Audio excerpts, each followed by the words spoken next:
Good evening, everybody, and welcome to Gratitude Tuesday here at Capital Recovery Center. My name's Raina, and I'm one of your recovery coaches. So, last week we started going over 13 most popular gratitude exercises and activities. So, we did journaling, we talked about the gratitude jar, we talked about gratitude rock, gratitude tree, and gratitude box. So tonight we're going to finish the list of the 13 most popular gratitude exercises and activities. And we're going to start off with one that's good if you're like just starting to, figure out how to kind of show gratitude or you need a place to start. Number 7 is gratitude prompts. So it says gratitude prompts are a great way to get started. Continue your practice or kickstart a stalled gratitude practice. This is also a relatively simple exercise with only one instruction: fill in the blank. These prompts provide several ways to begin a gratitude statement with infinite possibilities of completion. They cover multiple senses, colors, people, and things. The goal is to identify at least 3 things in each category that you are thankful for. So I'm going to go over some of these prompts. Some of these are going to be easier than others. So maybe like to get you started, if this is really new to you, you maybe like pick 3 like to do at the end of the day. The next day, pick 3 more. Because, we talked about last week about how, you start doing the same thing every day, it can get a little mundane, or you might start feeling like you don't have things to be grateful for. And you don't want to let any of that kind of negativity be a part of, practicing gratitude. So some of the prompts here are: I'm grateful for 3 things I hear. So it could be like laughter, music, anything that, appeals to you. Grateful for 3 things I see. I am grateful for 3 things I smell. I am grateful for 3 things I touch or feel. I'm grateful for these 3 things I taste. I'm grateful for these 3 blue things. That one might be a little more difficult than some of these. I'm grateful for these 3 animals or birds. I'm grateful for these 3 friends. I'm grateful for these 3 teachers. I'm grateful for these 3 family members. I'm grateful for these 3 things in my home. I'm grateful for these 3 people who hired me. So that just gives you like kind of a list of some examples that you can use. Like I said, take 1 or 2 of them, 3 of them, and just pick them at the end of the night. And then you can always try different ones. You can go online and find all different kinds of ones. We did something similar to this a few months ago, and some of the questions were different. So like you can find all kinds of different suggestions to help you along the way. It says this simple exercise is a great way to identify all the things you are grateful for, to see all the categories and examples for each category. Well, it says you can click here. So like I said, you can find more examples online. And not all these are going to apply to you. So like if you don't have 3 teachers, you don't have 3 teachers, obviously. So some of the ones that stood out to me were the 3 things I hear, which were like laughter, music, like at Thanksgiving, it was listening to my kids go back and forth teasing each other. I felt out grateful for 3 things I smell: baked cookies, some of my Bath and Body Works candles. I only put 2, so give them that. What else did I put down here? I put down 3 friends that I am grateful for, 3 family members, so like my mom, my dad, my daughter. Just 3 things in my home, which, that can be something as simple as warm, like hot water or air conditioning. These things don't have to be anything crazy. Sometimes it's about just the basics and being grateful for, what things that we take for granted. So number 8 is gratitude amble. This exercise only requires your sense of gratitude and a pair of feet. This is when you're going through a particular rough time, try cleansing your mind with a gratitude walk.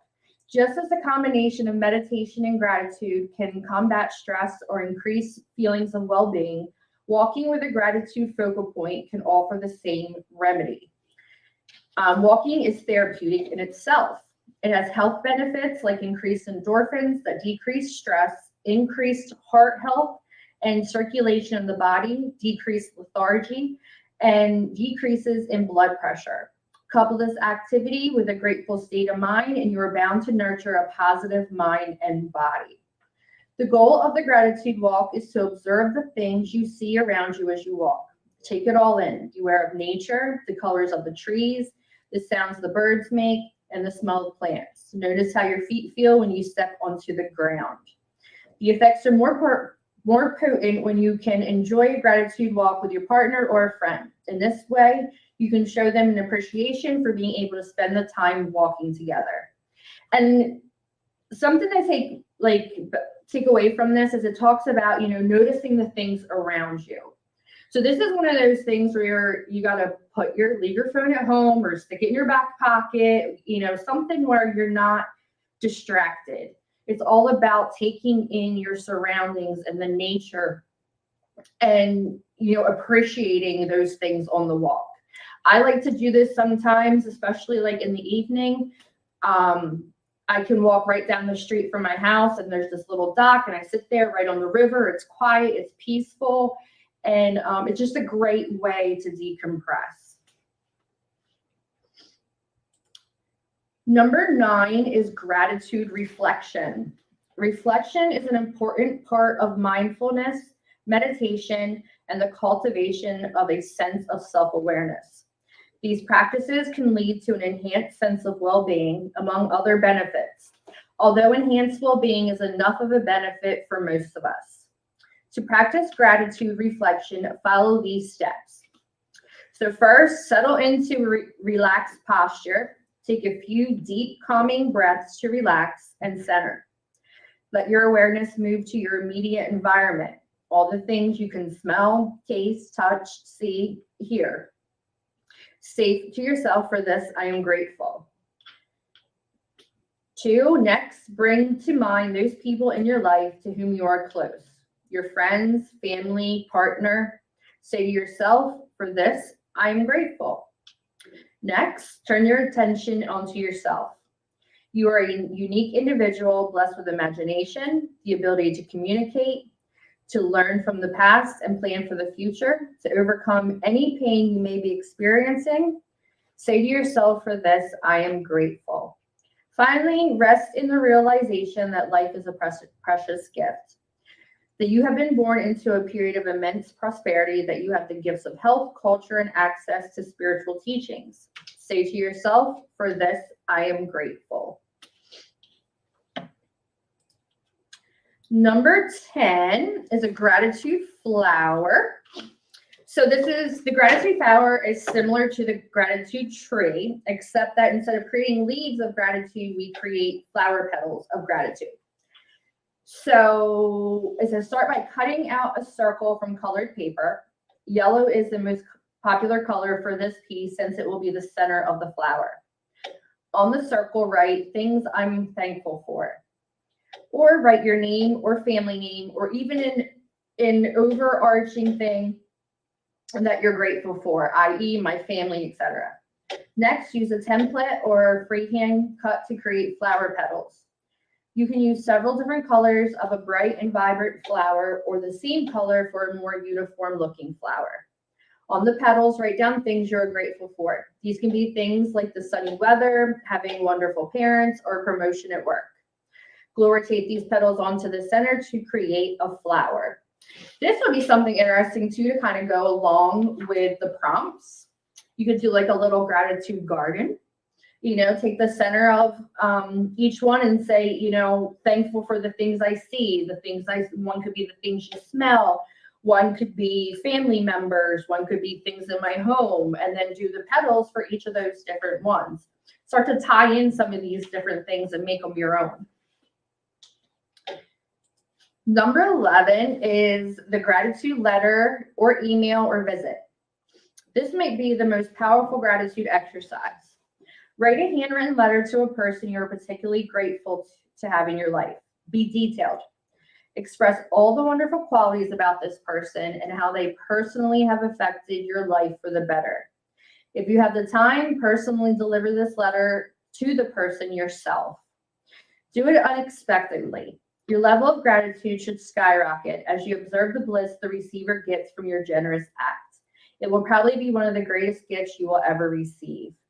This is really nice. They say do it unexpectedly because, if it's someone's birthday, you kind of like, okay, we'll get them a card. It has something nice in it. We'll maybe write our own little thing to them inside.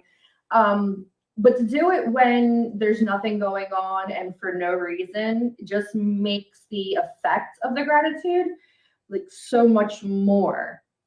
And so I like that they included that in there. The positive effects of this gratitude exercise were researched and carried out by Kent State professor Steve Topher, associate professor in human development and family studies. In his 2007 study, his undergraduate students experienced enhanced level of life satisfaction and happiness, as well as decreased symptoms of depression. Topher's goal of this study was to determine the psychological benefits, if any, for the authors of these gratitude letters. The results of the study are quite straightforward. If you wish to increase your gratitude and happiness levels, then intentionally script letters to inspiring people in your life. If you are feeling down and maybe even depressed, you should most certainly give this practice a try. For an even further joy boost, hand-deliver your letter to the receiver so you can witness the receiver's reaction yourself. And I know this mentions like email, but there is something to be said for the power of pen to paper. I am a person that, writes a lot on my laptop, but with certain things, if I'm giving it to someone, I always do handwritten. It has a more personal touch. It shows that you're putting in like just that little bit of more effort, and it's not so, sometimes typing something up and printing it and handing it to me, it's going to feel a little more cold. Just having the handwritten letter makes it just that much more personalized. This activity can either be an email or a letter, which you can send off in the mail or deliver personally. Think about a person who has recently done something good for you, to whom you have not yet expressed your gratitude. This person may be a friend, family member, coworker, teacher, or mentor. Try to pick someone who you can visit within the next week if you are practicing the visit component. Next, write them an email or letter. Use these guidelines to write an effective and grateful letter. So here it says, write as though you are addressing the person directly. So we don't want to talk to them write the letter as if we're telling a story. We want it to be more, use their name, like, all right, Miss So-and-so, I think that you are an amazing person. I'm grateful for the impact you've had in my life, as if you're just speaking to them. Next, it says, don't worry about getting your grammar or spelling perfect. Like those things, don't get caught up in it. If you try and I'm one of those people, it's like, oh, I spelled something wrong, I'm going to start all over again. But you start to take away from what it is you're actually doing. It's about the gratitude. It's not going to get graded on your grammar. Describe what this person has done that makes you feel grateful and how they have impacted your life. Be as concrete as possible here.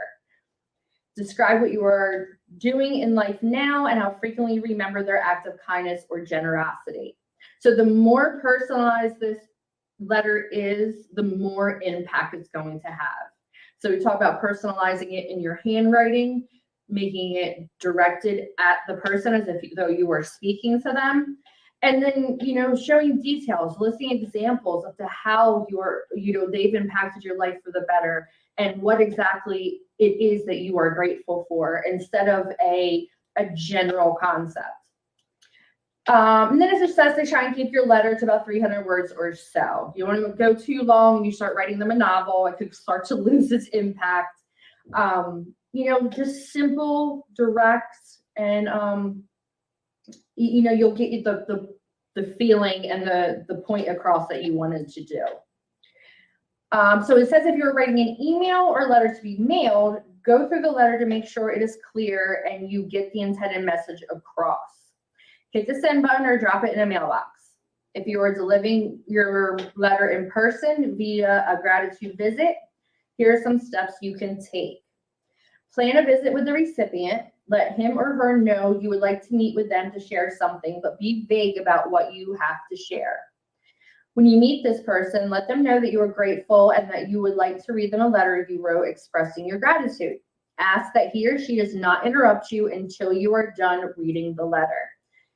Take your time reading the letter. While you read, pay attention to the reactions of both you and the recipient. After you have read the letter, listen to his or her reaction to the letter and be ready to discuss your feelings together. Remember to leave the letter with the person when you leave. These are basically the steps I took when I got to the point in my recovery where I was ready to make an amends. It's very, very similar. While some of the letter might contain things that I need to apologize for, it's also to let the person know that I am grateful that they are like still in my life, or even just giving me the time to sit down and have that talk with them and be able to read that to them.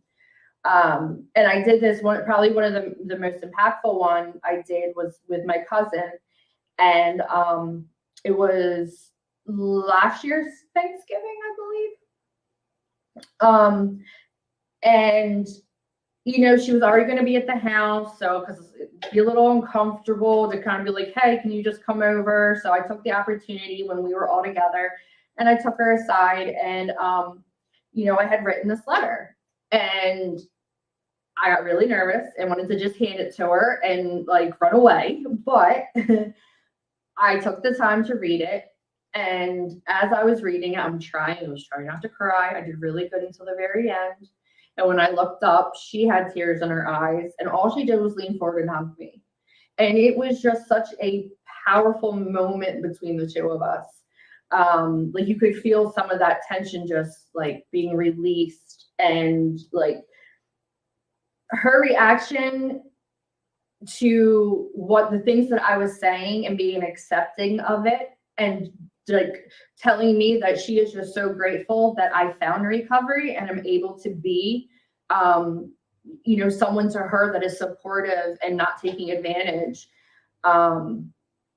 It was very powerful. These things can go a really long way. And it's something that now that she has, just to remind us of that moment, to keep us grounded together and to, help move forward in our relationship. So this can be very, very empowering in both just, your everyday life, or if you are someone in recovery who is looking to, make that amends, keep these steps in mind, and it can help you a lot in that process. Number 12 is meditation. Gratitude meditations are a double whammy for well-being. You are performing two of the most impactful happiness practices at the same time. Meditation isn't always easy, especially when the mind is aggressively wandering and distracting your attention.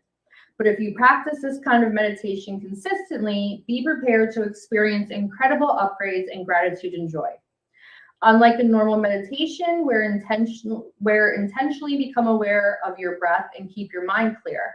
During a gratitude meditation, you visualize all the things in your life that you are grateful for. It is important to give each person or item the concentration it deserves. You can take the time to go through all the people you are grateful for, or all the physical objects you are grateful for. This is kind of nice because if you're someone like me who has a hard time quieting your mind and being able to successfully meditate, having something to put that focus on, something positive, makes it a little bit easier for me to kind of like, hone in on that and find that calm that's necessary for the meditation. It goes on to say that I like to simplify this sometimes and show gratitude for the things that are often taken for granted. The ability to breathe, hands to touch, eyes to see, legs to walk and run, etc. There are numerous advantages to meditating. These advantages magnify when you take the time to target your reasons for gratitude. Spend some time really taking stock of the things you're grateful for, and I'm certain you will feel much better afterwards. It is a powerful exercise. And if you're like me, I would also suggest, if this is something that you struggle with, look for one of the guided meditations. There are so many of them online and on YouTube, and you can find one that find a gratitude meditation, and we'll have somebody's there to guide you through it, which makes it a little easier to kind of keep on focus instead of letting your mind wander. And number 13 is collage. So this is similar to the gratitude journal, except you are going to take pictures of all the things you are grateful for. This gives you the opportunity to visualize your gratitude. Try taking a picture of one thing you are grateful for every day of the week. Notice how you feel. Take a look back at the pictures every week. You don't have to find grandiose things to be grateful for. A simple picture of a flower will do. The more you do this, the easier it will be for you to spot out the things you are grateful for. You will no longer take these simple things for granted. Perhaps you will document multiple pictures in a day. After a given time period, put all your pictures together in a collage and simply be grateful for all that you have. Given the, everything with the photography is now digital, it makes it, you have to go print them out and, blah, blah, blah. I got my daughter a Polaroid camera, and she does this, and the front of her refrigerator is all these little Polaroids of friends and family and her pet, and pictures from walks she's been on, and all these different things that she has arranged in this collage that covers the front of her refrigerator.